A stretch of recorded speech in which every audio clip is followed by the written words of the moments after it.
चलिए शुरुआत करते हैं आज के इस चैप्टर पर, जिसका नाम है सिंधु घाटी सभ्यता। वास्तव में सबसे पहले हम सभी लोगों को इन चीजों को जानने से पहले सभ्यता तथा संस्कृति जो शब्द आते हैं उनको जानेंगे हम लोग, और इसका नामकरण सिंधु घाटी क्यों हुआ इसको जानेंगे। ठीक है, तो चलिए आज मैं आप सभी लोगों के सामने कुछ विशेष पीडीएफ के साथ आया हूं, जो पीडीएफ आप सभी लोगों के लिए, मैंने कहा था चित्र और पीडीएफ के साथ, तो ये आपकी परीक्षा में और आपके मस्तिष्क पर एक अच्छा सा प्रभाव डालने के लिए ये बनाए गए हैं। और मुझे उम्मीद है कि ये सारे जो चीजें आप लोगों के लिए की जा रही हैं ये आपके लिए हितकर होंगी। ठीक है, देखिए आप हम लोग शुरू करते हैं इस व्यवस्था को, जो हमारा ये सिंधु घाटी वाला चैप्टर है। सबसे पहले यहां देखा जाएगा सभ्यता क्या है। ठीक है, यहां आपको दिख रहा होगा सभ्यता लिखा है। क्या है यहां लिखा है? सभ्यता क्या है भैया, जानना बड़ा अनिवार्य है। आप चूंकि एक अच्छे विद्यार्थी हैं और एक अधिकारी बनने के क्रम में आप सभी लोगों का प्रयास जारी है, क्योंकि आप सभी लोग भविष्य में अधिकारी बनने वाले हैं। तो सभ्यता क्या है? ठीक है, मीनिंग ऑफ द सिविलाइजेशन, तो इसको हम लोग जानेंगे। सिविलाइजेशन को देखिए, सिविलाइजेशन जो है ये एक विशेष लैटिन शब्द सिविटास से मिल बना है। किससे बना है? सिविटास तथा सिविस, इन दो शब्दों से मिलकर बना है। सिविटास का मतलब होता है नगर, और सिविटास का मतलब होता है नगर, और सिविस का मतलब होता है निवासी, अर्थात ऐसे सभ्य नगर निवासी जो एक किसी स्थान पर निवास करते हैं और उनकी एक अपनी स्वयं की व्यवस्था हो। ठीक है, इस दृष्टि से यहां अगर देखा जाए सभ्यता का अर्थ उन नगरों या नगर निवासियों से है जो एक स्थान पर, मैंने अभी बताया, रहते हो, मतलब अस्थायी रूप से निवास करते हो, और साथ साथ उनकी व्यवस्था कैसी हो? शिक्षित हों वो लोग। ठीक है, और जिनका व्यवहार जटिल है, उनका व्यवहार एक सामान्य कोई व्यवहार नहीं है, हर उनके अंदर जटिल व्यवहार का मतलब उसमें क्या है? इमोशन है। मानव ही एक ऐसा प्राणी है जिसके सारे इमोशंस आपको हमेशा दिखाई दे पड़ते हैं, तो उसके अंदर इमोशन हो। ठीक है, और ये एक तरीके से सभ्यता हम इसको कह सकते हैं, लेकिन अन्य शब्दों में उच्च एवं विकसित संस्कृति को ही सभ्यता कहा जा सकता है। यह कोई एक छोटी सी चीज नहीं है, यह चिरंतन काल से चलने वाली एक लंबी प्रक्रिया के माध्यम से जो चीजें हम सीख पाते हैं, जो अपना विकास कर पाते हैं, वो सब मिला के क्या बनता है? एक भौतिक व्यवस्था जो होती है वो सभ्यता कहलाती है। ठीक है, आगे हम लोग यहां देखेंगे कि सभ्यता मानव के सामाजिक एवं भौतिक विकास को बताती है। देखिए अभी मैंने जैसा बताया कि भौतिक तथ्यों से संबंधित है, और मानव के प्रारंभिक विकास का इससे क्या चलता है? पता चलता है। अतीत से लेकर वर्तमान तक मनुष्य ने जो संपूर्ण उन्नति की है, चाहे वो भौतिक हो, मानसिक या फिर आध्यात्मिक रूप से हो, उसे हम क्या कहते हैं? सभ्यता कहते हैं। और सभ्यताएं क्या होती हैं? परिवर्तनशील तथा प्रगतिशील होती हैं। इस बात को आपको ध्यान में हमेशा रखना है। यह तथ्य आपसे पूछा जा सकता है कि सभ्यताएं कैसी होती हैं? सभ्यताएं परिवर्तनशील और प्रगतिशील होती हैं। ठीक, यहां पर एक चीज और भी लिखा गया है, इसे और बढ़िया से समझने का प्रयास करें कि मनुष्य ने प्रकृति द्वारा प्राप्त साधनों और अपने मस्तिष्क का उपयोग कर जो भौतिक प्रगति की है उसे भी सभ्यता कह सकते हैं। अभी हाल ही में आपने देखा हमारे भारत ने, हमारे इंडिया ने क्या चंद्रयान-3 लॉन्च किया, और चंद्रमा पर जाकर हमारा लैंड रोवर विक्रम जो है, हमारा रोवर जो है वो कार्य करना शुरू कर दिया। ये क्या है? ये मानव की भौतिक प्रगति है। कैसे? मानव के विकास क्रम को देखा जाए तो ये चापर चापिंग पेबुल बनाने वाला मानव निम्न पुरा पाषाण काल में 2 लाख 2.5 लाख ईसा पूर्व के करीब उसका उद्भव दिखाई देता है। लेकिन जब मानव उन 2,50,000 वर्षों में बहुत विकास न करके आगामी जो मध्य पाषाण काल है 10,000 ईसा पूर्व से शुरू होकर और नव पाषाण काल की स्थिति तक आते आते बहुत बड़ी प्रगति कर लेता है, और इतनी प्रगति कर लेता है कि मानव कम से कम अब विकसित अवस्था में होमोसेपियंस के रूप में रहने लगा। खेती करना सीख लिया, पशुपालन सीख लिया, साथ साथ घड़ा बनाना सीख लिया, बर्तन बनाना सीख लिया, घर बनाना सीख लिया, भोजन को पका कर खाना सीख लिया, अपने लिए आभूषण बनाने लगा, आवागमन के लिए पहियों का आविष्कार कर लिया। नवपाषाण काल में आते आते मानव बहुत समृद्ध हो गया।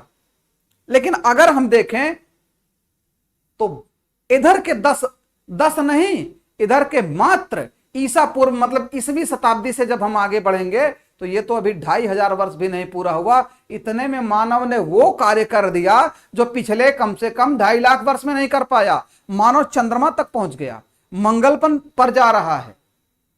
तो क्या है ये उसकी भौतिक प्रगति है। और ये भौतिक प्रगति कैसे है? उसके सभ्यताओं के निरंतर प्रवाह के कारण उसकी ये प्रगति देखने को मिलती है। ठीक है, आगे देखेंगे। सामान्यतः सभ्यता और संस्कृति को समानार्थी समझा जाता है, लेकिन वास्तव में इनमें बहुत बड़ा विभेद है। सभ्यता और संस्कृति समानार्थी शब्द नहीं है। सभ्यता का तात्पर्य जहां भौतिक विकास से, वहीं संस्कृति का विकास या संस्कृति का संबंध रहन सहन, खान पान, भोजन, वस्त्र आदि और उनके निरंतर एक दूसरे के द्वारा स्थानांतरित होने वाले गुण, उस समाज के गुण, समाज के दोष, इन सारी चीजों को रीति रिवाज, रहन सहन, धार्मिक क्रिया और कलापों इत्यादि से मिलाकर क्या बनता है? हमारा संस्कृति बनती है। ठीक है, संस्कृति बनती है। तो ये सभ्यता और संस्कृति के बीच में एक छोटा सा अंतर रहा। अब हम सभी लोग आगे बढ़ेंगे सिंधु घाटी सभ्यता के विषय में। अब जानेंगे सिंधु घाटी सभ्यता, इसे कहा क्यों गया, इस पर एक चर्चा कर लेते हैं। क्योंकि सिंधु नदी के तटवर्ती क्षेत्रों में सबसे पहले इसके प्रारंभिक स्थलों की खोज हुई, इसी कारण इसको सिंधु घाटी सभ्यता कह दिया गया।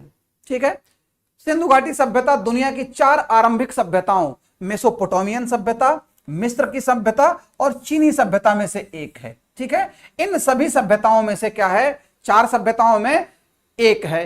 तो एक सभ्यता का मेसोपोटामियन है, दूसरा मिस्र की सभ्यता और तीसरी चीन की सभ्यता। अब थोड़ा सा और आगे बढ़ेंगे। यहां देखा गया कि 2700 से 1900 ईसा पूर्व के बीच यानी 800 साल तक परिपक्व सिंधु घाटी सभ्यता जो है, ये इसकी समय अवधि जो है ये अनुमानित है। हालांकि ये समय अवधि क्या है, अनुमानित है। और अनुमान किस पर लगा? कार्बन डेटिंग के आधार पर जो रिजल्ट मिला उससे ये अनुमान लगाया गया। विभिन्न विद्वानों ने अपने अलग अलग मत भी दिए हैं, तो उसके बारे में भी हम लोग चर्चा करेंगे। लेकिन यह देखा जाए कि सिंधु घाटी सभ्यता 2700 ईसा पूर्व से पहले भी अस्तित्व में थी। नवीन खोजों के आधार पर अभी हाल ही में वाराणसी के पास एक स्थल मिला है, उस पर चर्चा चल रही है। संभवतः उसके जो गुण धर्म हैं वो सब सिंधु घाटी सभ्यता से मेल खाने वाले हैं। तो संभवतः हो सकता है भविष्य में कहीं ऐसा ना हो कि सिंधु घाटी सभ्यता उत्तर प्रदेश के पूर्वी क्षेत्रों तक फैली हुई थी, ये भी हो सकता है। तो इस सभ्यता को सिंधु घाटी सभ्यता इसलिए कहा गया क्योंकि सिंधु नदी के किनारे सर्वाधिक स्थलों की प्राप्ति हुई, प्रारंभिक सर्वाधिक स्थलों की प्राप्ति हुई। इसे आप ध्यान में रखिएगा। यहां पर आपको एक चित्र दिखाई दे रहा है, आप देख पा रहे होंगे कि वर्तमान समय में जो अभी 150 साल पहले के बने जो खंडहर होंगे, उन खंडहरों की भांति यहां पकी ईंटों का प्रयोग किस तरीके से दिख रहा है और इनके नगर विन्यास किस तरीके से दिख रहे हैं। इसका मतलब इनकी जो व्यवस्था थी वो कितनी अग्रगण्य थी, आप इन चित्रों के माध्यम से अनुमान लगा सकते हैं। अगली बात, सर्वाधिक कांस्य की प्राप्ति हुई, इस कारण इसको क्या कहा गया, कांस्य युगीन सभ्यता कहा गया। अब जरा एक चीज समझने का प्रयास कीजिए, अगर इनके पास कांस्य है, जरा ध्यान दीजिए, अगर इनके पास कांस्य है तो कांस्य बनता किससे है, तांबा प्लस टिन। तो इसका मतलब है कि इन लोगों को धातु को गलाने की धातु क्रिया इन लोगों को आती थी, तभी तो इन लोगों ने तांबे और टिन को मिलाकर कांस्य बनाया। तो कांस्य का ये सर्वाधिक प्रयोग करते थे, इस कारण ये कांस्य युगीन सभ्यता हो गई। ठीक है, हाँ, यद्यपि इससे प्राप्त जो लिपियां हैं, जो शब्द हैं, वो अभी तक पढ़े नहीं जा सके। इसको ब्रूस्टोफिडान लिपि भी कहा जाता है या कहीं कहीं गोमूत्रिका लिपि भी कहा जाता है। कई लोगों ने इसको बताने का प्रयास किया। फादर रेवरेंट हैरिस ने पढ़ने का प्रयास किया, डॉक्टर महादेवन ने पढ़ने का प्रयास किया, मार्शल ने पढ़ने का प्रयास किया, लेकिन कोई अभी तक इसके बारे में ठीक ढंग से बता नहीं पाया। हाँ, हाल ही में 2020-21 के बजट सत्र में भारत की वर्तमान जो तत्कालीन थी, अब भी हैं, वर्तमान वित्त मंत्री निर्मला सीतारमण जी ने अपने बजट सत्र में प्रारंभिक बजट के अभिभाषण को जब आप पढ़ेंगे तो उसमें 16वीं 17वीं 18वीं लाइन के बीच में यह बताने का उन्होंने प्रयास किया कि सिंधु घाटी सभ्यता के कुछ संबंधों को हम लोगों ने पढ़ लिया है, इसका उद्वाचन कर लिया है। हालांकि जब तक आर्कियोलॉजिकल सर्वे ऑफ इंडिया के माध्यम से यह लिखित नहीं आ जाता, हम इसको सटीक नहीं कह सकते, लेकिन कम से कम सदन में रखी गई बात और बजट सत्र में रखी गई बात, यह भारत सरकार के द्वारा बोली गई बात है। तो इस पर कुछ ना कुछ व्यवस्था तो भविष्य में बननी है। अभी तक इसे आद्य ऐतिहासिक सभ्यता माना जा रहा था, लेकिन यदि वहां से कुछ चीजें प्राप्त हो जाती हैं और लिपि के पढ़े जाने की बात क्लियर हो जाती है, तब तो यह ऐतिहासिक सभ्यता में आ जाएगी। अब हमें इस समय का इंतजार रहेगा। सर्वप्रथम उत्खनन कहां से हुआ? हड़प्पा से हुआ। राय बहादुर दयाराम साहनी जी के माध्यम से 1921 में रावी नदी के थोड़ा सी दूरी पर मोंटगोमरी जिले में हड़प्पा की खुदाई प्रारंभ हुई। तो इसको क्या कह दिया गया? इसको हड़प्पा सभ्यता कहा गया। ठीक, इसको हड़प्पा सभ्यता कहा गया।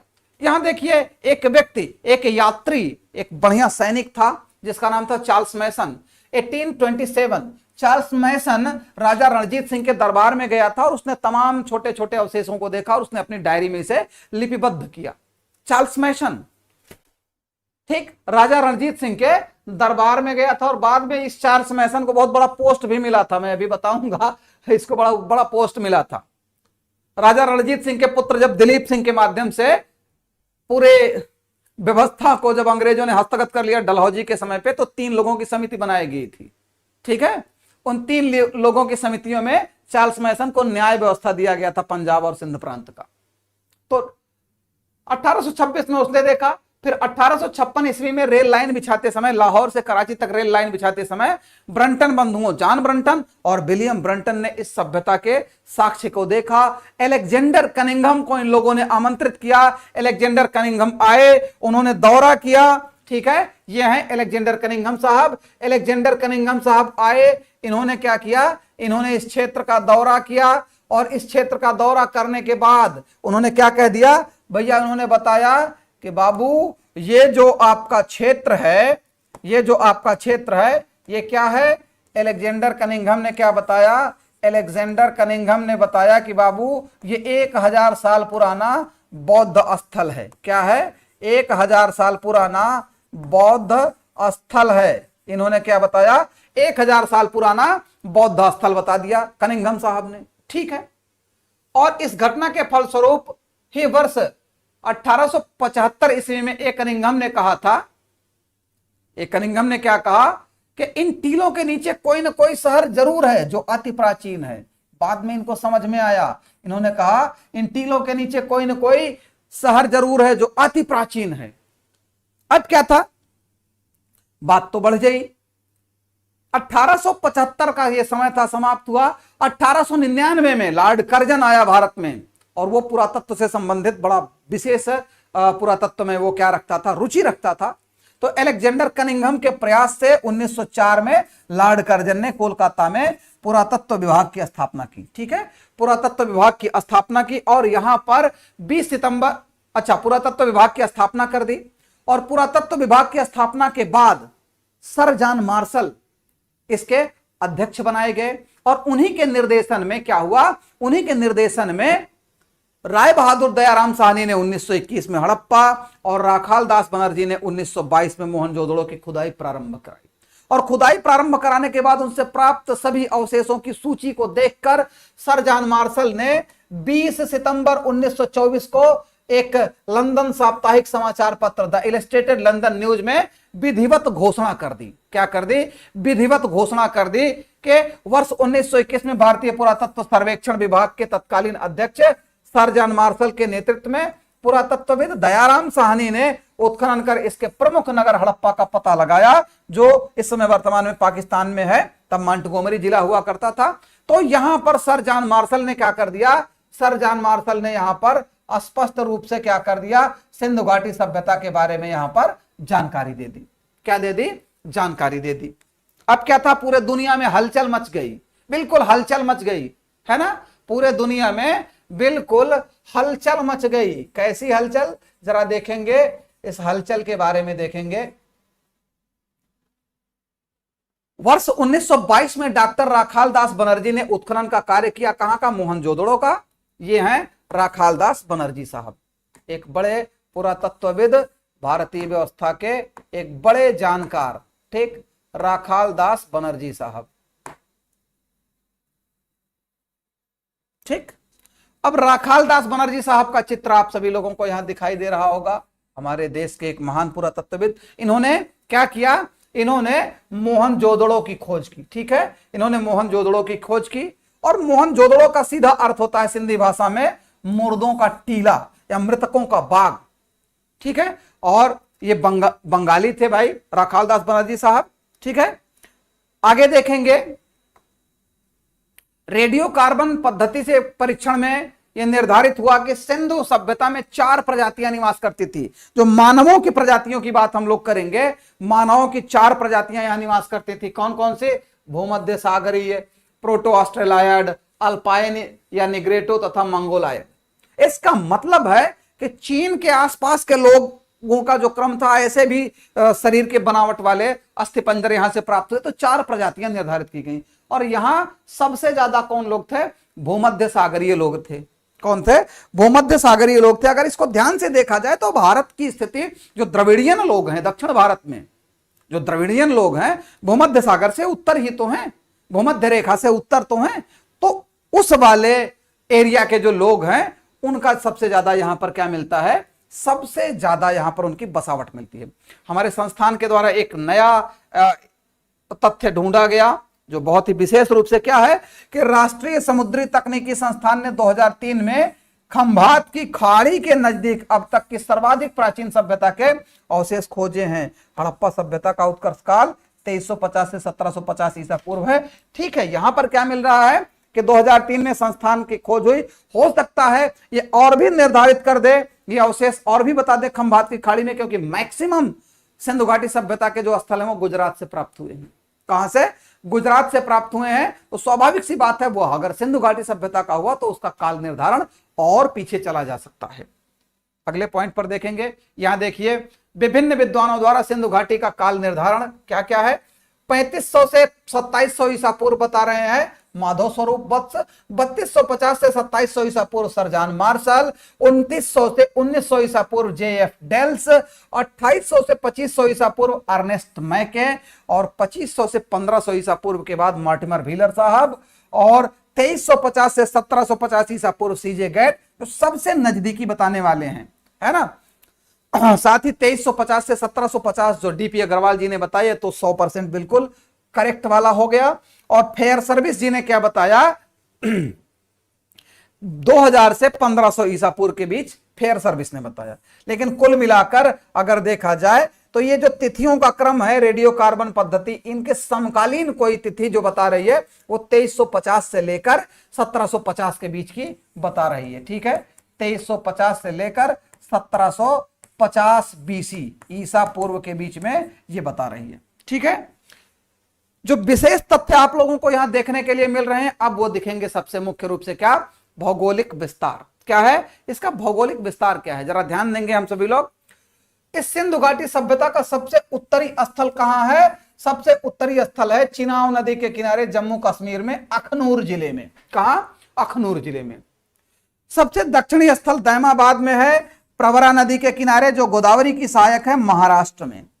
सबसे पश्चिमी स्थल सुतकांगेंडोर, ये कहां है? बलूचिस्तान प्रांत वर्तमान पाकिस्तान में है, और ये दास्क नदी के मुहाने पर है। कितना है? दास्क नदी के मुहाने पर है। और सबसे पूर्वी स्थल है आलमगीरपुर, ये हिंडन नदी जो यमुना की सहायक है, मेरठ उत्तर प्रदेश में। उत्तर से दक्षिण इसकी जो लंबाई है वो 1400 किलोमीटर, पूर्व से पश्चिम 1600 किलोमीटर लगभग। अगर देखा जाए तो इसका क्षेत्रफल कितना था? 12,99,600 किलोमीटर स्क्वायर। ठीक, कुल मिलाकर इसको हम कह सकते हैं लगभग 13 लाख। लेकिन वर्तमान खोजों के आधार पर अगर देखा जाए तो इसका क्षेत्रफल अब हो गया है 15,02,097 किलोमीटर स्क्वायर। ये आप अगर देखेंगे तो मिस्र की सभ्यता के 20 गुना के बराबर है। मिस्र की सभ्यता का जो विस्तार था उसके लगभग 20 गुना बड़ा कौन सा है? ये सिंधु घाटी सभ्यता का विस्तार आपको देखने के लिए मिलेगा। ठीक है, जैसा आप सभी लोगों ने देखा 12,99,600 वर्ग किलोमीटर है ना। और इस सिंधु घाटी सभ्यता का सर्वाधिक प्राचीन नगर जो है वो क्या है? मेहरगढ़ है। क्या है? मेहरगढ़ है। मेहरगढ़ की खोज 1975 में फ्रांसोया जे जेरिज ने किया। किसने? फ्रांसोया जे जेरिज ने किया था। आगे देखेंगे, अब सिंधु घाटी सभ्यता के जो सैंधव स्थल सर्वाधिक कहां पाए गए? गुजरात में पाए गए। बिल्कुल सही है। अभी मैंने जैसा चर्चा कर लिया था आपसे कि प्रारंभिक हड़प्पाई स्थल कब से कब के हैं? 3300 से 2600, और परिपक्व हड़प्पाई 2600 से 1900 और उत्तर हड़प्पाई मतलब इसके पतनकारी स्थितियों में 1900 से लेकर 1300 ईसा पूर्व के बीच तक के दिखते हैं। आगे बढ़ेंगे। सिंधु घाटी सभ्यता की नगर योजना देख रहे हैं आप। इस चित्र को जरा देखिए। आपके वर्तमान समय के जो लोग हैं उनके पास भी इतनी अच्छी व्यवस्था नहीं है। देख रहे हैं सड़कों का विन्यास कितने अच्छे तरीके से बनाए गए हैं, कितने अच्छे तरीके से ये सड़क बनाए गए हैं। और इन सड़कों में बाकायदे उसके बगल में जो घर है दो मंजिला घर है इनके घर में देखिए बढ़िया व्यवस्था, सब ग्रिड पद्धति पर बने हुए हैं। पीछे से हवा आने जाने के लिए अच्छा शयन कक्ष, अच्छा शौचालय, अच्छा कार्य करने की पूरी व्यवस्था, अच्छी किस्म की सीढ़ियां और बैलगाड़ी के प्रयोग से आने जाने का ये रास्ता। हालांकि कच्चा था लेकिन रास्ते कितने अच्छे थे। इन रास्तों से आप कल्पना कर सकते हैं कि सिंधु घाटी सभ्यता के लोगों की नगर योजना कैसी रही होगी। ठीक है, ये देखिए लोअर टाउन, ऊपर का टाउन, मिडिल। इसका माना जाता है कि सिंधु घाटी सभ्यता के जो लोग थे ये दो तरीके की बसावट में रहते थे। कैसे? दो तरीके के बसावट में रहते थे। जैसे जो छोटे गांव थे वो 10 हेक्टेयर तक के थे, बड़े शहर 10 से 50 हेक्टेयर तक के थे। ठीक है, 10 से 50 हेक्टेयर के थे। अब यहां पर एक सूची दी है। इन नगरों के रूप में आप देख पाएंगे किसका कितना बड़ा क्षेत्रफल था, किसका कितना बड़ा क्षेत्रफल यहां पर था। मोहनजोदड़ो का क्षेत्रफल 250 हेक्टेयर, हड़प्पा का क्षेत्रफल 150 हेक्टेयर, कालीबंगा का क्षेत्रफल 100 hectare, Dholavira 100 hectare, Ganeriwal 80 hectare, Rakhigarhi 80 hectare और इनसे भी तमाम छोटे स्थल थे। लेकिन सबसे जो बड़े रूप में आप देख पा रहे हैं वो क्या है, ये नगर आपके दिखाई दे रहे हैं। सिंधु घाटी सभ्यता के नगरों को दो भागों में विभाजित किया जा सकता था, ऊपरी और निचला नगर। ठीक है, ऊपर उठे मंच की तरह शहर जिसे ऊपरी गढ़ और निचले शहर के रूप में निचला गढ़। तो परीक्षा दृष्टि सिंधु में आप एक विशेष जो मिल रही है नई दृष्टि वो क्या है, सिंधु सभ्यता में लोथल और सुपर कोतदा नहीं सुरकोतडा ऐसे नगर हैं जिनमें पूर्वी और पश्चिमी टीला एक ही परकोटे से घिरे हुए हैं। ठीक है, मतलब सबसे छोटा स्थल अल्लाह दीनो है। ठीक है, अल्लाह दीनो है, पाकिस्तान में है, लेकिन पूर्वी और पश्चिमी टीला एक ही परकोटे से घिरे हुए हैं। इस तरीके से एक ही परकोटे से घिरे हुए हैं, इसका मतलब ये अपने आप में और भी विशेष नगर हुआ करते थे। आगे क्या है, इस सभ्यता के नगरों के अवशेष दो टीलों के रूप में प्राप्त हुए हैं। सीधी सी बात है, आपने देख ही लिया। ठीक, पश्चिमी टीले पर दुर्ग के प्रमाण प्राप्त हुए, जबकि पूर्वी टीले पर क्या मिल रहे हैं, सामान्य आवासीय क्षेत्र। पूर्वी टीले पर सामान्य आवासीय क्षेत्र का विकास मिल रहा है। ठीक, अब यहां देखिए नगरीय सभ्यता थी। अब आप स्पष्ट रूप से कह सकते हैं कि सिंधु घाटी सभ्यता एक नगरीय सभ्यता थी उस जमाने में जब लोगों के पास अच्छी सी झोपड़ी नहीं होती थी, तो यहां के लोग महल बना रहे थे। क्या बना रहे थे? महल बना रहे थे। तो निश्चित योजना के आधार पर नगर बसाए गए और सिंधु घाटी सभ्यता के प्रमुख नगरों में आप देख ही पा रहे हैं हड़प्पा, मोहनजोदड़ो, चन्हूदड़ो, ठीक है, लोथल, कालीबंगा के बाद बनावली, धौलावीरा, राखीगढ़ी सब।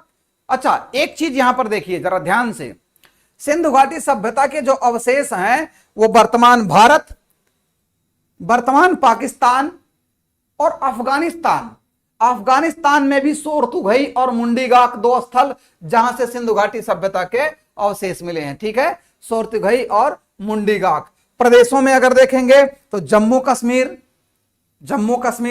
पंजाब, हरियाणा, उत्तर प्रदेश, राजस्थान, गुजरात, महाराष्ट्र, इन सभी क्षेत्रों में क्या मिले, इन सभी क्षेत्रों में सिंधु घाटी सभ्यता के क्षेत्र मिले। सिंधु घाटी सभ्यता की सड़कें उत्तर से दक्षिण की ओर, पूर्व से पश्चिम की दिशा में चलते हुए समकोण पर काटती थी। भैया नगर बसाने के लिए पूरी व्यवस्था करनी पड़ती है। बड़े से बड़े नगर में शायद आपको कहीं मिल जाए भारत में, वैसे चंडीगढ़ मिलेगा एक। इसके अलावा जब आप देखेंगे समकोण पर बहुत कम सड़कें काटने वाली हैं, समकोण पर सड़कें काटती थी। ठीक है, बराबर बराबर विभाजित, और इस व्यवस्था को क्या ग्रिड प्रणाली कहा जाता है। देख रहे हैं ना, इनकी सड़कें यहां इस तरीके से ठीक समकोण पर, और ये इनके नगरीय विन्यास आप देख रहे हैं, इनके नगरीय विन्यास के अवशेष यहां पर दिखाई दे रहे हैं। ये समकोण प्रणाली का आधार क्या है, इसी को अगर मान लीजिए सड़कें जा रही हैं तो ये यहां सड़कों का बिल्कुल इसको कहा जाता है ग्रिड प्रणाली, ठीक है। इसको जाल पद्धति भी कहा जाता है, ऑक्सफोर्ड पद्धति भी इसको कहा जाता है, ठीक। आगे देखेंगे मकान के द्वार। अब जरा एक चीज ध्यान दीजिए, मकान के जो दरवाजे होते थे वो प्रायः मुख्य सड़क की ओर नहीं खुलते थे, पीछे गली में खुलते थे, ताकि उस मार्ग से आने जाने वाले वाहनों, गाड़ियों, बैलगाड़ियों आदि का उड़ने वाला जो धूल है वो घर में न जाए। कितनी अच्छी सोच इन लोगों की थी, ठीक है। तो क्या है, मकान के द्वार लोथल के कुछ साक्ष्यों को छोड़कर पूरे सिंधु घाटी सभ्यता में घरों के दरवाजे मुख्य सड़क की ओर ना खोलकर घर के पीछे गली में खुलते थे, जैसा मैंने बताया। ऐसा एक प्रमाण सिर्फ लोथल में मिला कि यहां के दरवाजे सड़क की तरफ पर खुल जाया करते थे। और मुख्य सड़क को प्रथम सड़क कहा जाता था, जिसकी चौड़ाई कितनी, 33 फुट भैया, 33 फुट। शायद प्रयागराज में 33 फुट का चौड़ा रोड मिले, शायद, नहीं तो नहीं मिल पाएगा, ठीक है। अब थोड़ा सा इन लोगों की जल निकासी व्यवस्था को देखिए। इनकी जल निकासी व्यवस्था किस तरीके की है। इनके घरों से नालियां बनी थी, पक्की नालियां। कुछ स्थानों पे जल निकासी में कच्ची नालियों का प्रयोग, और कुछ स्थानों पर लकड़ी के खोखले तनों का प्रयोग करके लोग पाइप बनाकर नाली से पानी निकाल दिया करते थे, जो अपने आप में क्या है, जल निकासी की एक उच्चतम प्रणाली की व्यवस्था देखने को मिलती है।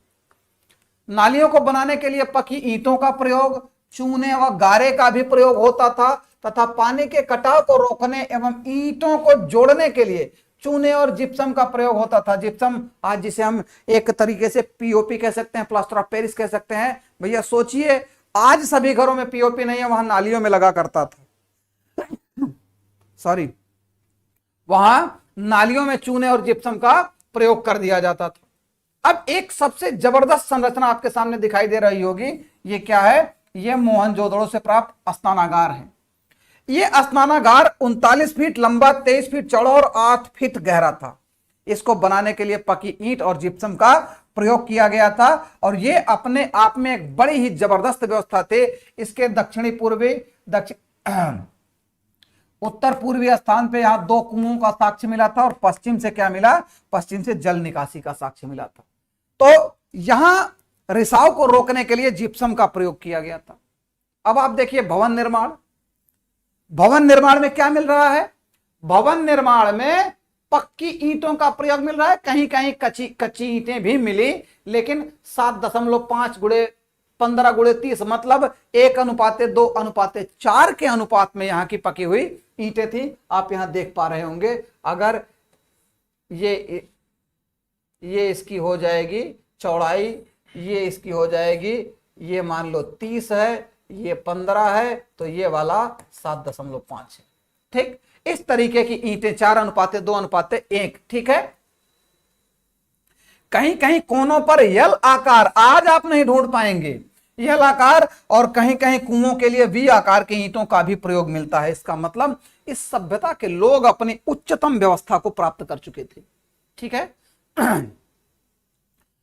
यह नगर जहां पक्की ईंटों का प्रयोग कर रहा था, वहां अगर आप देखेंगे तो कच्ची ईंटों का भी प्रयोग कहीं कहीं होता था। यहां कालीबंगा, एक स्थान कालीबंगा मिला जहां से कच्ची ईंटों का भी प्रयोग मिला, और कालीबंगा राजस्थान में गंगानगर जिले, अब तो हनुमानगढ़ जिला है, घग्गर नदी के किनारे मिलता है, और यह स्थल प्राप्त हुआ कालीबंगा राजस्थान में। अच्छा, एक चीज और, इस सभ्यता में निर्माण के प्रयोग में, ईंट के प्रयोग में देखें तो प्रथम मानव निर्मित गोदी, गोदी का मतलब होता है बंदरगाह, गोदीवाड़ा या बंदरगाह, या फिर आप इसको पोर्ट कह सकते हैं, वो बनाया गया कहां, गुजरात में लोथल में। जब में इसमें क्या, ईंटों का प्रयोग हुआ है, और इसकी लंबाई कितनी है, 214 × 36 मीटर, फुट नहीं, 214 × 36 मीटर का एक पक्की ईंटों की बनी संरचना है। कहीं कहीं अलंकृत ईंटों का प्रयोग मिला, तो वो अलंकृत ईंट कहां मिल रहे हैं भैया, कालीबंगा में मिल रहे हैं। यहां कच्चे और पक्के दोनों तरीके के ईंटों का प्रमाण मिलता है। हालांकि इस सभ्यता के लोग प्रकृति पूजक माने जाते हैं, क्योंकि यहां पर किसी तरीके के किसी मंदिर का साक्ष्य नहीं मिलता। केवल कालीबंगा में क्या प्राप्त हुआ, अलंकृत ईंट, लेकिन मंदिर का प्रमाण कहीं नहीं मिला। हड़प्पा मोहनजोदड़ो और कालीबंगा में से प्रत्येक का अपना क्या था, एक गढ़ था जो मिट्टी की ईंट के ऊंचे चबूतरे पर बनाया गया था। अपना एक गढ़ था, संभवतः लोग बैठकर क्या करते रहे होंगे, बातचीत करते रहे होंगे। अभी आपने पीछे ये पढ़ा कि इनका नगर विन्यास ऊंचा टीला निचला टीला दो तरीके पर बसता था, लेकिन धौलावीरा एक ऐसा स्थल मिला, धौलावीरा अपवाद है, जहां नगर 3 भागों में विभाजित था। कैसे? नगर 3 भागों में विभाजित था। मैं यहां पर जरा सा एक पेज ऐड करूंगा। नगर 3 भागों में कैसे विभाजित, इस तरीके थे। यहां पर क्या, उच्च वर्ग, यहां मध्यम टीला, ठीक है, और ये निचला दुर्ग, और ये क्या है, निचला दुर्ग। इस तरीके से अगर देखेंगे तो ये कहां मिलता है आपको, ये मिलता है धौलावीरा में। कहां मिलता है, धौलावीरा में, ठीक है। हड़प्पा में कुछ चीजें ऐसी मिली जहां 2 कमरों वाले बैरक थे जिसमें संभवतः मजदूर रहते थे, और मोहनजोदड़ो में एक बड़ा अन्न भंडार मिला, और हड़प्पा में 6 अन्न भंडार प्राप्त हुए। इसको ध्यान रखिएगा, ठीक है। तमाम जो मकान थे अक्सर 2 या अधिक मंजिला आकार में थे। 2 मंजिला तो सामान्य सी बात थी, उससे भी ऊपर के थे, और मकान में चौकोर आंगन था जिसके आसपास कई कमरे हुआ करते थे, और सब के सब में ग्रिड पद्धति का इस्तेमाल किया जाता था ताकि हवा का आना जाना, वायु का जो प्रयोग है, संचलन होता रहे और उसमें गर्मी ना लगे, ठीक है। उल्लेखनीय सुविधा भूमिगत जल निकासी प्रणाली थी, सबसे बड़ी बात, ठीक है। और नालियां, जैसा आपने पहले पढ़ ही लिया, जिप्सम आदि से ढकी हुई थी। और मोहनजोदड़ो से प्राप्त जो विशाल स्नानागार था, इसको सर जॉन मार्शल ने विश्व की तत्कालीन विश्व की सबसे आश्चर्यजनक रचना कहा। क्या आश्चर्यजनक रचना कहा? अच्छा, एक चीज जिसका प्रयोग हम आज भी करते हैं, जरा दिमाग लगाइए, ये मैं एक चित्र बना रहा हूं, आज भी आपको मिलता होगा, इसको कहा जाता है साहुल। इसको क्या कहा जाता है? साहुल। इसमें बीच में धागा लटका रहता है, और इस साहुल का प्रयोग कौन करता है? दीवार जोड़ने के लिए जो मिस्त्री होता है वो करता है इस साहुल का प्रयोग, ताकि वो सीधा लटकाए, और ये यहां से माप, साहुल इसको कहा जाता है। इस साहुल के प्रयोग से लोग सीधी दीवार बनाया करते थे उस जमाने में। अब हड़प्पा सभ्यता के महत्वपूर्ण स्थलों पर चर्चा करेंगे। देखिए, हड़प्पा सभ्यता के सबसे महत्वपूर्ण स्थल क्या है? हड़प्पा ही है, जो पाकिस्तान के मांटगोमरी जिले में, वर्तमान साहिवाल जिला है, रावी नदी के तट पर, ठीक है, रावी नदी के तट पर स्थित है। इसकी खोज किसने की? राय बहादुर दयाराम साहनी जी ने। आपको सामने दिखाई दे रहे हैं राय बहादुर दयाराम साहनी जी, ये है उनका चित्र, दयाराम साहनी जी। राय बहादुर दयाराम साहनी ने क्या ढूंढा? सबसे पहले ये हड़प्पा, और मनुष्य के शरीर की बलुआ पत्थर की मूर्ति, अन्नागार, बैलगाड़ी, नृत्य करते हुए नटराज, और कुछ घड़े प्राप्त किए जिनके ऊपर हिरणी अपने बच्चे को दूध पिला रही है, और एक मानव बहंगी लिए हुआ है, जाल लिए हुए है, मछली का चित्र। ये सारी चीजें कहां दिखाई दे रही हैं आपको? ये आपको हड़प्पा में दिखाई दे रही हैं। अगले पॉइंट पर देखेंगे, मोहनजोदड़ो, जिसे मृतकों का टीला कहा गया, राखाल दास बनर्जी 1922, पंजाब प्रांत के लरकाना जिले में, ठीक है, और सिंधु नदी के तट पर है। यहां से क्या प्राप्त हुआ? विशाल स्नानागार, बड़ा अन्नागार, कांस की नर्तकी की मूर्ति, पशुपति महादेव की मुहर, दाढ़ी वाले मनुष्य की पत्थर की मूर्ति, जिनकी साम्यता लगाई गई किससे? जिनकी साम्यता जैन धर्म के प्रवर्तक ऋषभदेव से लगा दी गई, ऋषभदेव से। और बुने हुए कपड़े, सूती वस्त्र का प्राचीनतम साक्ष्य, कॉलेजिएट बिल्डिंग या असेंबली हॉल, एक बहुत बड़ा सभा भवन। क्या मिला? सभा भवन। ये सारी चीजें सामान्य रूप से आपको कहां पर मिल गई? मृतकों का टीला, जिसको कहा जाता है मोहनजोदाड़ो, ठीक है। अगले पॉइंट पर देखेंगे, सुतकांगेंडोर। इसकी खोज 1927 में की गई। ये कहां है? पाकिस्तान के दक्षिणी पश्चिमी बलूचिस्तान में दास्क नदी के किनारे पर। और इससे सबसे बड़ी बात क्या मानी गई? हड़प्पा और बेबीलोन के बीच क्या होता था? व्यापार होता था। इसको आरएल स्टाइन ने 1927 में खोजा था।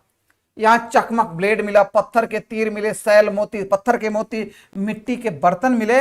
यह मूल रूप से बंदरगाह था, पोर्ट था, यह बंदरगाह था। और इसी कारण क्या है, बाद में तटीय उत्थान के कारण समुद्र से यह कट गया, अलग हो गया था, ठीक है। यहां देखेंगे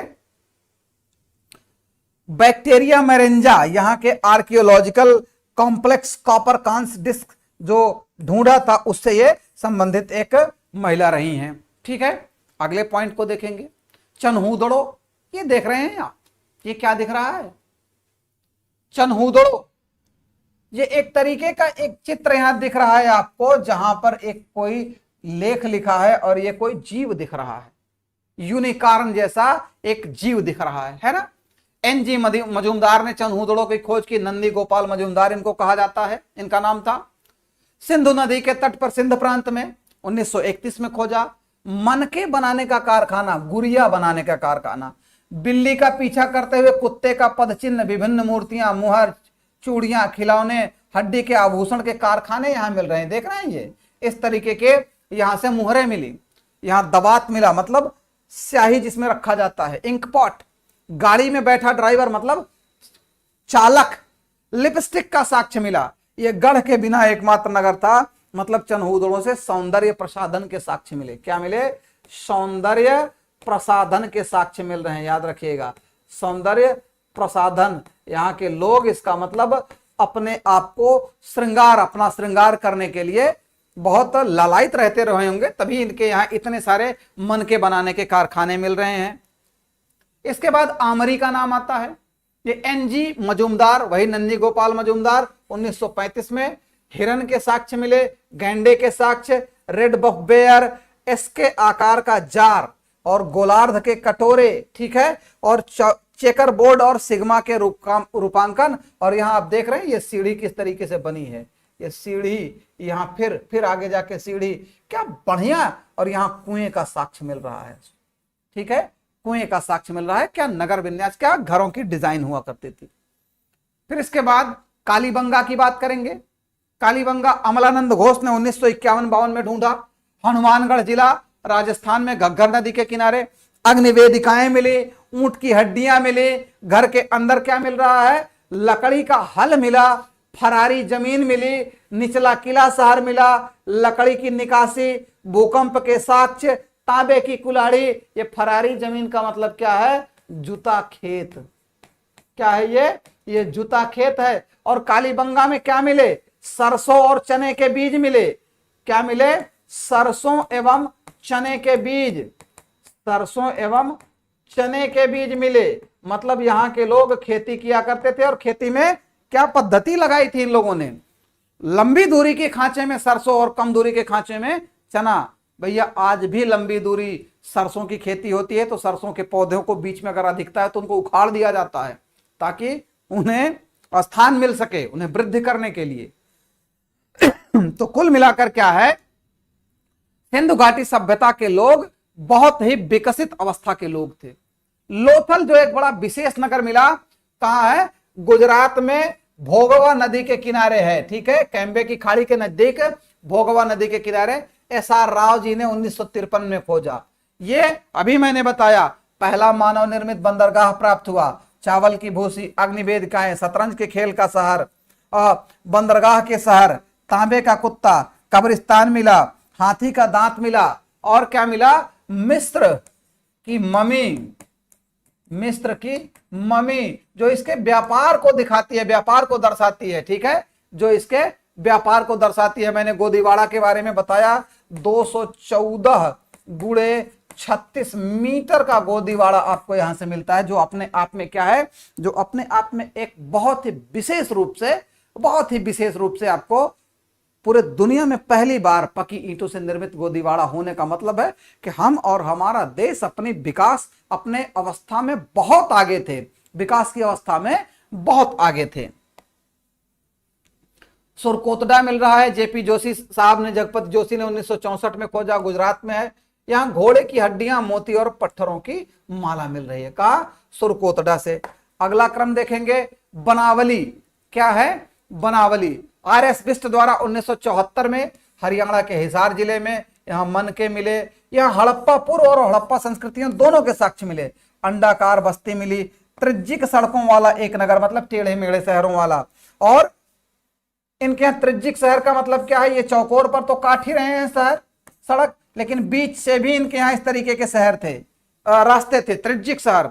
और मिट्टी का बना हल बहुत ही विशेष है, और जौ के दाने की सबसे बड़ी संख्या, सबसे बड़ा ढेर यहां से प्राप्त होगा। आगे देखेंगे, धौलावीरा रविंद्र सिंह बिष्ट के द्वारा 1985 में ढूंढा गया, उत्खनन कराया गया, गुजरात के कच्छ के रन में है। यहां जल निकासी का प्रबंधन बहुत जबरदस्त था, इतना जबरदस्त था कि आप सोच नहीं सकते। जल निकासी के लिए इनके यहां जल प्रबंधन, सबसे बड़ी बात वाटर रेन वाटर हार्वेस्टिंग इनके यहां बहुत जबरदस्त था। आप ये देख रहे हैं ये किस तरीके से सीढ़ियां जो है कुएं के नीचे बनी हुई हैं और यहां से लोग अपने पानी के उपयोग के लिए पानी लिया करते थे। यहां जलकुंड देखिए आपको दिखाई दे रहा है। अकेला शहर जिसको 3 भागों में विभाजित किया गया था, अभी मैंने बताया।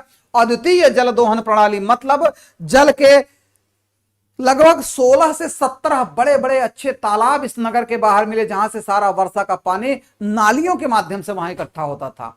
ठीक है, हम आज इस व्यवस्था से जूझ रहे हैं, नहीं कुछ कर पाए हैं। आज हम इस व्यवस्था से जूझ रहे हैं और उस जमाने में लोगों ने जल प्रबंधन की अपनी प्रणाली विकसित कर ली थी।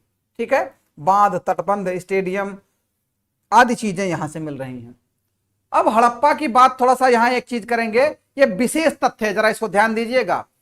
वर्ष 1920-21 में राय बहादुर दयाराम साहनी ने हड़प्पा का उत्खनन करवाया, लेकिन 1926 में माधव स्वरूप वत्स और वर्ष 1946 में मार्टिमर व्हीलर ने भी इसका उत्खनन कराया था। क्योंकि ये देखिए यहां इस नगर में प्रवेश के समय यहां पर क्या था, एक तोरण द्वार था। ठीक है, प्रवेश द्वार हुआ करता था, इसी कारण इसको तोरण नगर भी कहा गया। क्या कहा गया? तोरण नगर कहा गया।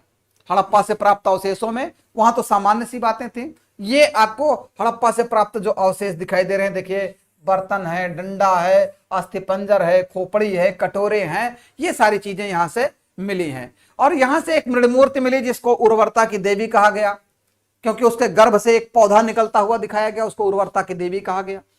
एक अन्नागार जो 6-6 पंक्तियों से निर्मित कुल 12 कक्षों वाला था, यह भी मिला। पीतल का बना इक्का गाड़ी यहां मिला, लेकिन दैमाबाद में भी मिला था, याद रखिएगा, दैमाबाद में भी मिला था।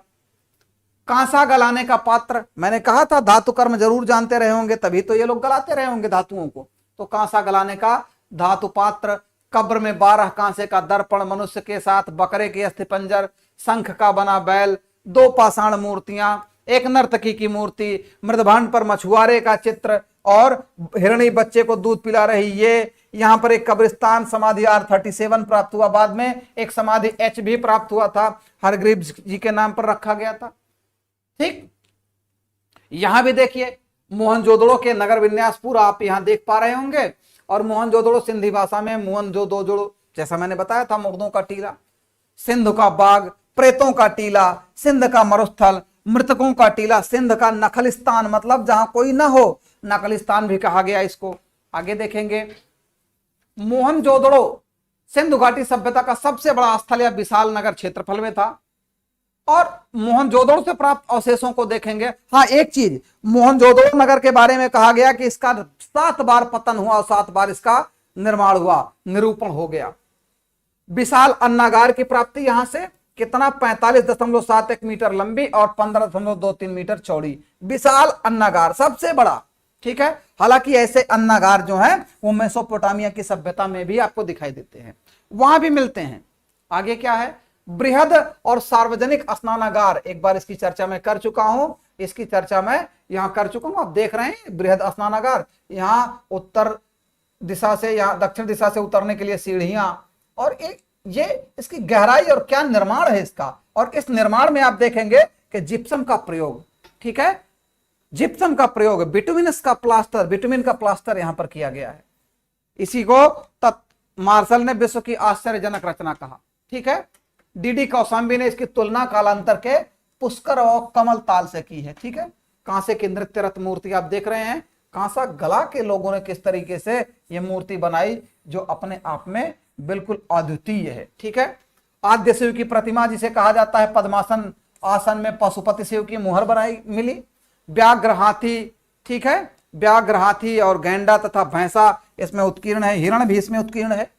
ठीक, तो यहां पे एक पशुपति की मूर्ति मिलती है, जिससे यह साम्यता लगता है कि भैया यहां पर शिव का आद्य रूप देखने को मिलता है। अब जरा आगे देखिए, ये आप देख रहे हैं ये चित्र, ये एक योगी की प्रतिमा मिली। ठीक है, योगी की प्रतिमा, और इस पर देखो ये 3 पतिया साल ओढ़े हुए है ये व्यक्ति, यहां 3 पतिया छाप वाला साल ओढ़े हुए हैं, इनकी दाढ़ी किस तरीके से दिख रही है। तो इनको जो है तिपतिया अलंकरण के कारण इनको पुरोहित योगी की संज्ञा दी गई। ठीक है, सेलखड़ी की यह मूर्ति, यहां पटरी स्केल मिला, हाथी का कपाल खंड मिला, महाविद्यालय जैसे सभा भवन का साक्ष्य मिला। अच्छा, सिंधु घाटी सभ्यता में अभिलेख युक्त मोहरें कितनी मिली हैं? 891 हड़प्पा से, जबकि सर्वाधिक मोहरें मोहनजोदड़ो से प्राप्त हुई है। ये बहुत ही विशेष है, इसको स्टार करके जान लीजिए। सर्वाधिक अभिलेख युक्त मोहरें 891 हड़प्पा से, लेकिन सर्वाधिक संख्या में कहां मिली? सर्वाधिक संख्या में मोहनजोदड़ो से। ठीक है, हाँ, स्टुअर्ट पिगट साहब ने क्या कहा था? हड़प्पा और मोहनजोदड़ो एक विशाल साम्राज्य की जुड़वा राजधानियां हैं। क्या है? जुड़वा राजधानियों के नाम से इन्होंने चर्चा की। हम लोग थोड़ा सा और आगे बढ़ेंगे, सुतकंगडोर के बारे में देखेंगे। ये सबसे पश्चिमी स्थल है और इसकी खोज 1927 में आरएल स्टाइन ने किया। 1962 में जॉर्ज डेल्स ने इसका सर्वेक्षण कर उत्खनन कराया। यहां से ताम्र निर्मित बाणाग्र का मतलब बाण, जो धनुष बाण होता है उसका जो अगला नुकीला भाग होता है, जो तांबे का बना मिला। किसका? तांबे का बना बाणाग्र था। ठीक, क्या था? यह तांबे का बाणाग्र था। ठीक, और ब्लेड के टुकड़े और मिट्टी की चूड़ियां यहां से मिल रही हैं सुतकांगेंडोर से। चनहुदड़ो की बात करेंगे। चनहुदड़ो वह नगर माना जाता है जहां से दुनिया का पहला कारखाना मिला। अर्नेस्ट मैके द्वारा 1935 में खोज किया गया। चनहुदड़ो से प्राप्त अवशेषों को देखेंगे। मनका बनाने का कारखाना, हाथी जैसा खिलौना, गुड़िया, ये सब बनाने के कारखाने। सिंधु घाटी सभ्यता की औद्योगिक नगरी इसको कहा जाता है। क्या कहा जाता है? सिंधु घाटी सभ्यता की औद्योगिक नगरी के रूप में इसे जाना जाता है। बैलगाड़ी व इक्का गाड़ी के भी साक्ष्य मिले। क्या मिले? बैलगाड़ी व इक्का गाड़ी के भी साक्ष्य मिल रहे हैं। और यहां प्राक हड़प्पा संस्कृति और उत्तर हड़प्पा संस्कृति, इन सब के अवशेष मिल रहे हैं। साथ ही साथ इसको झूकर और झांगर संस्कृति भी कहते हैं। झूकर झांगर का मतलब ये राजस्थान के और उसके पश्चिम के क्षेत्रों में जो सारी चीजें मिली वो झूकर झांगर के नाम से जानी जाती हैं। यहां देखिए मिट्टी की खिलौना गाड़ी, संभवतः आप इसको बैलगाड़ी कह सकते हैं। देखिए मिट्टी की बनी हुई, पकी हुई मिट्टी की खिलौना गाड़ी कितने बढ़िया तरीके से यहां पर बनाया गया है। लिपस्टिक व श्रृंगार पेटिका के प्रमाण। ठीक है, हम क्या कह सकते हैं? सौंदर्य प्रसाधन के लिए जो डब्बा आता है, श्रृंगारदानी उसको लोग बोलते हैं, वो यहां से मिला। एक ईंट पर बिल्ली का पीछा करते हुए कुत्ते के पैरों के निशान यहां से प्राप्त हुए। ठीक है, कुत्ते के पैरों के निशान प्राप्त हुए। यहां पर भी आप देख रहे हैं किस तरीके के साक्ष्य दिखाई दे रहे हैं। मकान और सड़कें पक्की ईंटों से बनाए गए थे तथा गलियों में पक्की ईंट से ढकी हुई नालियां बनाई गई। लेकिन यहां से ईंटें वक्राकार मिली, मैंने थोड़ी देर पहले भी चर्चा की थी। ठीक है, इसकी चर्चा हम लोग कर ही चुके हैं। चनहुदड़ो एकमात्र पूरा स्थल जहां वक्राकार ईंटें और एल आकार की ईंटें मिली हैं। कालीबंगा की बात करेंगे, जरा इस बात को ध्यान दीजिए। कालीबंगा, कितने ऊंचे ऊंचे मकान, बीच से रास्ते, और यहां संभवतः कोई व्यापारी बनाया गया है भाई। कालीबंगा का मतलब होता है काले रंग की चूड़ियां। अमलानंद घोष जी के द्वारा, अमलानंद घोष जी ने 1951-52 में इसका खोज किया। और इसका उत्खनन जो है देखा जाए तो बीबी लाल, ब्रजवासी लाल साहब और बी के थापर, बालकृष्ण थापर जी के निर्देशन में कब हुआ? 1961 से 69 के बीच में हुआ। कालीबंगा का शाब्दिक अर्थ क्या है? काले रंग की चूड़ियां, मैंने अभी अभी बताया आपको। और क्या है? यह सिंधु सभ्यता का एकमात्र ऐसा स्थल है जहां से सिंधु सभ्यता के पूर्व सिंधु सभ्यता के अवशेष मिले। मतलब प्रारंभिक सिंधु सभ्यता के अवशेषों से पहले के भी कुछ साक्ष्य यहां पर दिखाई दे रहे हैं। कालीबंगा 5 स्तरों में बंटा था। प्रथम एवं द्वितीय स्तरों को हड़प्पा से भी प्राचीन माना गया, जबकि तीसरे, चौथे और 5वें स्तर को हड़प्पा के समकालीन माना गया। जरा ध्यान दीजिए, इसका मतलब है कि क्या हड़प्पा के पहले भी कोई सभ्यता यहां थी? अगर ऐसे स्तर मिल रहे हैं तो यह संभावना तो जरूर बनती है कि क्या इसके पहले के भी कोई स्थल मिलते हैं, क्या इसके पहले की भी कोई संस्कृति मिलती है या सभ्यता मिलती है। ठीक, यहां से जो प्राप्त अवशेष, जूते हुए खेत के अवशेष, मैंने अभी अभी बताया, चने के बीज का खांचा, दोहरी फसल का साक्ष्य, 7 अग्नि प्रमाण, अग्निवेदिकाएं, अलंकृत फर्श, कुएं के प्रमाण, ईंटों के बने चबूतरे, बेलनाकार मोहरें। अच्छा हाँ, ध्यान दीजिए, अन्य सभी नगरों से क्या मिली हैं आपको? चौकोर मोहरें मिली हैं, जबकि यहां से बेलनाकार मोहरें। और प्राचीनतम शल्य चिकित्सा का प्रमाण यहां मिलता है। एक बच्चे की खोपड़ी मिली जिसमें 3 छेद मिले। मान लो ये किसी बच्चे की खोपड़ी है, ये किसी बच्चे की खोपड़ी रही है, तो इसके खोपड़ी में यहां 3 छेद मिले, मतलब शल्य चिकित्सा का प्रमाण मिला। यहां वैज्ञानिकों ने अनुमान लगाया कि भूकंप के प्राचीनतम साक्ष्य मिले। क्यों? क्योंकि दीवारों में और फर्श में दरार मिली। ठीक है, यहां सर्वप्रथम लकड़ी की नाली बनाने का साक्ष्य, वृक्षों के खोखले तनों का प्रयोग, यहां वनों लिख दिए भाई, खोखले तनों का प्रयोग पाइप के रूप में करने का प्रमाण कहां से मिल रहा है? ये कालीबंगा से मिल रहा है। आगे देखेंगे, मातृ देवी के अंकित सिक्के, ऊंट की अस्थियां और ताबीज। ठीक, देखा जाए कालीबंगा स्वतंत्रता के बाद खोजा गया सिंधु सभ्यता का पहला स्थल है, जबकि रोपड़ दूसरा स्थान है। लेकिन स्वतंत्र भारत में सबसे पहले उत्खनन रोपड़ में किया गया, ध्यान दीजिएगा। खोजा सबसे पहले कालीबंगा गया, दूसरा रोपड़ था, लेकिन उत्खनन स्वतंत्र भारत में पहले किसका हुआ? रोपड़ में हुआ। यह बहुत विशेष तथ्य है, यह बहुत विशेष तथ्य है। यहां से आपका प्रश्न 1 अंक आपको दिला सकता है यहां से, और सामान्य रूप से सब इस पर अगर पूछ लिया जाए कि खोजा गया पहला स्थल क्या है, तो तुरंत सब लोग रोपड़ लगाएंगे, लेकिन यह कालीबंगा है, याद रखिएगा। खुदाई रोपड़ की सबसे पहले हुई। हाँ, और कालीबंगा को सिंधु सभ्यता की क्या कहा जाता है? सिंधु घाटी सभ्यता की तीसरी राजधानी। और यहां कच्ची ईंटों का प्रयोग है, इस नाते इसको दीनहीन बस्ती भी कहा जाता था। ठीक है, गरीब लोगों के घर कच्चे ईंटों के बने होते हैं। अब देखिए यहां लोथल आ गया। लोथल एक बार हम लोगों ने थोड़ी सी चर्चा कर ली थी। लोथल की खोज वर्ष 1953-54 में डॉक्टर शिकारीपुरा रंगनाथ राव, इनको SR राव भी कहा जाता है। लोथल से बंदरगाह के प्रमाण, पक्की ईंटों के प्रमाण, है ना। और यहां कई चीजें ऐसी हैं, SR राव साहब ने कह दिया था कि हमको गाय के भी प्रमाण मिले हैं। यहां से विदेशों के व्यापार के साक्ष्य बिल्कुल मिला, बिल्कुल सही है। मैंने अभी आपको बताया गोदीवाड़ा 214 गुणे 36 मीटर का था। इसे लघु हड़प्पा या मोहनजोदड़ो, लघु मोहनजोदड़ो कहा गया। यहां से धान की भूसी, चावल का प्रथम साक्ष्य अगर देखा जाए यहां से, और बाजरे के अवशेष प्राप्त हुए। ठीक है, बाजरे के भी अवशेष प्राप्त हुए। यहां के निवासियों को माना जाता है कि 1800 ईसा पूर्व में ये चावल का उत्पादन कार्य प्रारंभ कर दिया था इन्होंने। ठीक है, यहां ईरान की मुहर मिली, मिस्र की ममी का मॉडल मिला, हाथी का पैमाना प्राप्त हुआ। अग्निवेदिकाओं में दूसरा स्थान कालीबंगा का मिलता है। और एक अनोखी कब्र, यहां से 3 ऐसी कब्रें मिली जिसमें महिला व पुरुषों को एक साथ दफनाया गया। मतलब 3 कब्रों में क्या है? युगल समाधान। क्या है? युगल समाधान के साक्ष्य यहां 3 कब्रों में एक साथ मिल रहे हैं। ठीक, आगे देखते हैं। एक ऐसा मृदभांड मिला जिसमें कौवा तथा लोमड़ी उत्कीर्ण है। मतलब ये पंचतंत्र वाली कहानी, बिलाल साहब ने कहा अरे ये तो पंचतंत्र वाली कहानी छपी है। अगर भाई पंचतंत्र वाली कहानी इस पर छपी है तब तो ये बड़ा नवीन हो सकता है, तब तो ये बड़ा नवीन हो सकता है ना। लोथल के बारे में मैंने आपको बताया था कि ये एक ऐसा नगर था जिसके दरवाजे सामने की तरफ खुल रहे थे। यहाँ सुरकोटड़ा की बात हमने की 1964 में जगपत जोशी जी द्वारा, इनके बारे में हम लोगों ने चर्चा कर ली है। बनावली के बारे में भी हम लोगों ने चर्चा कर लिया था, लेकिन वर्तमान हल की आकृति खिलौने के रूप में सरसों, तिल्ली, जौ एवं चावल की भूसी की से ये कहा रंगोई नदी के किनारे है, बनावली हरियाणा में। ठीक है, रंगोई नदी के 1973 में रविंद्र सिंह बिष्ट ने इसकी खोज की थी। ठीक, आगे क्या है? तांबे का भंडाग्र, इस पर भी हम लोगों ने चर्चा कर लिया है। ठीक है, इस पर भी हम लोगों ने चर्चा कर लिया है। धौलावीरा पर भी हम लोगों ने चर्चा कर ली है। ठीक है, धौलावीरा पर भी हम लोगों ने चर्चा कर ली है।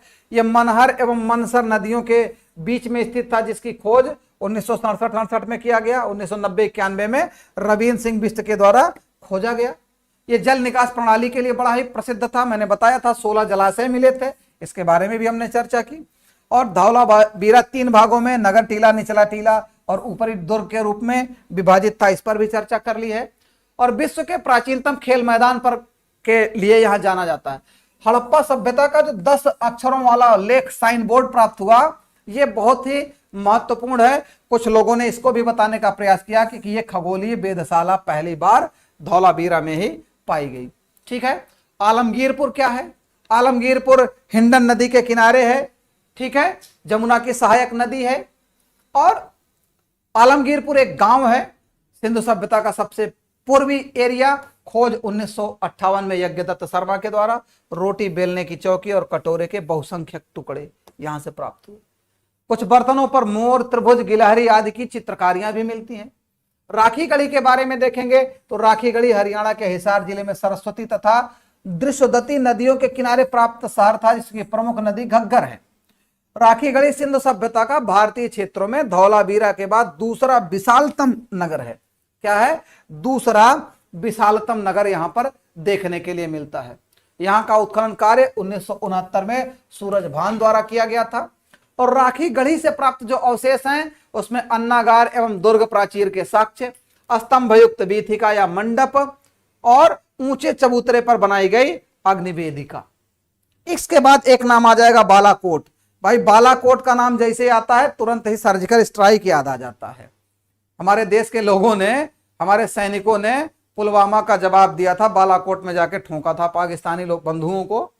हैं तो बंधु लेकिन ठोके गए थे भाई, गलत काम के नाते। ये पाकिस्तान के दक्षिणी भाग में अरब सागर के किनारे है और मोहनजोदड़ो से दक्षिण पश्चिम दिशा में है। यह भी बंदरगाह नगर था। यह सीप उद्योग के लिए प्रसिद्ध था। दैमाबाद, यह स्थल गोदावरी की सहायक प्रवरा के किनारे अहमदनगर जिले में महाराष्ट्र में सैंधव सभ्यता का सबसे दक्षिणी स्थल। और यहां से तांबे से बना रथ, हाथी, गैंडा और सांड, इनकी 4 वस्तुएं मिली। मांडा की बात करेंगे, मैंने अभी बताया था अखनूर तहसील में जगपति जोशी और मधुबाला के द्वारा पहला नाम मिस्त्री का मिलेगा। यहां मधुबाला ने करवाया यहां का उत्खनन। और यहां से क्या प्राप्त हुआ? विकसित सैंधव और उत्तर सैंधव सभ्यता के अवशेष यहां पर स्पेशली प्राप्त हुए। ठीक। रोपड़, जिसके बारे में मैंने थोड़ी देर पहले चर्चा कर ली थी, स्वतंत्रता प्राप्ति के बाद सर्वप्रथम उत्खनित स्थल। और यहां अंडाकार समाधान के केंद्र मिले रोपड़ में। मानव के साथ यहां पर कुत्ता दफनाने का साक्ष्य मिला। मानव के साथ कुत्ता दफनाने का साक्ष्य मिला। और सिर्फ नवपाषाण काल में एक स्थान पर बुर्जहोम में मानव के साथ कुत्ता दफनाने का साक्ष्य मिलता है। यहां लिखा गया है आपके सामने। ठीक है।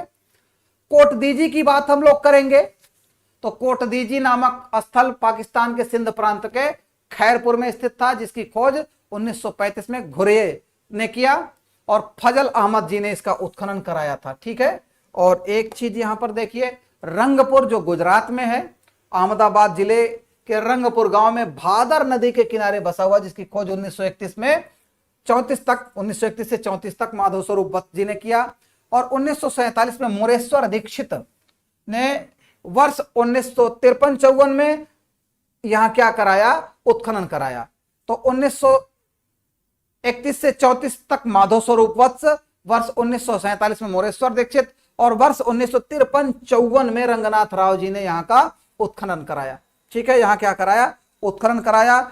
यहां क्या है? उत्तरकालीन अवशेष हैं। यहां इसको रंगपुर, प्रभास पत्तन या सोमनाथ जो स्थान है उसी को प्रभास पत्तन, औरस पुत्र भी इसको कहा जाता है। ठीक है। सिंधु सभ्यता का औरस पुत्र भी कहा जाता है। ठीक है। और यहां से मातृदेवी की कई मूर्तियां, दुर्ग, चावल की भूसी इत्यादि के यहां पे साक्ष्य मिल रहे हैं। ठीक है। ये क्या है? रंगपुर है। इसके बाद अली मुराद का नाम आपके सामने है। सिंधु क्षेत्र दादू से लगभग 32 किलोमीटर की दूरी में पश्चिम में स्थित मात्र 76 वर्ग मीटर का छोटा सा क्षेत्र है। 76 वर्ग मीटर का छोटा सा क्षेत्र है। यहां से इमारतों के अवशेष और एक कुआं प्राप्त हुआ। और एक स्थान का है सोतका कोह। यह स्थान परिन नदी से लगभग 8 मील की दूर सादी कौर नदी के घाटी में सुतकंगडोर से पूर्व में स्थित है। 1962 में डेल्स ने इसका उत्खनन कराया और यह क्या था? एक व्यापारिक केंद्र के रूप में था। तो ये आज आपके क्या रहे? सिंधु घाटी सभ्यता के प्रमुख स्थल और विशेषता। अब जरा एक चीज पर हम यहां नोट करेंगे, सिंधु घाटी सभ्यता के व्यापार के बारे में। व्यापार माना गया कि मेसोपोटामिया का एक शासक था जिसका नाम था सारगोन। मेसोपोटामिया के सारगोन का एक लेख प्राप्त हुआ। सारगोन शासक था। सारगोन का लेख प्राप्त, जिसमें कहा गया है कि सिंधु घाटी सभ्यता के लोग दिलमुन, माकन, एवं मेलुहा से व्यापार करते थे। ठीक, मेलुहा। तो दिलमुन का मतलब क्या बताया इसने? दिलमुन का मतलब है बहरीन। दिलमुन का मतलब क्या है? बहरीन, मोतियों वाला देश। माकन का मतलब है ओमान, और मेलुहा का मतलब सिंधु सभ्यता का जो लोथल वाला एरिया था। ये आपस में क्या करते थे? व्यापार करते थे। ये कौन बता रहा है? मेसोपोटामिया का एक शासक जो है, सारगोन का एक लेख प्राप्त हो रहा है। इसका मतलब है कि ये लोग विदेशों से सीधा इनका व्यापारिक गतिविधियां इनकी जुड़ी हुई थी। तो ये सारे तथ्य आपके क्या थे? सिंधु घाटी सभ्यता से संबंधित थे। और एआरओ या पीसीएस में इतना मैटर आपके लिए बहुत पर्याप्त है। और इतने से जो हमारे यहां से आपको नोट्स प्रोवाइड किए जाएंगे, उन नोट्स में और भी तमाम सारे तथ्य हैं। इन तथ्यों के अवलोकन से, इन तथ्यों के अध्ययन से आप सभी लोग निश्चित रूप से इस चैप्टर से प्राप्त किए जाने वाले जो इस चैप्टर से प्राप्त या इस चैप्टर से आने वाले जो प्रश्न हैं उनको सॉल्व करके अपनी स्थिति को और मजबूत करेंगे।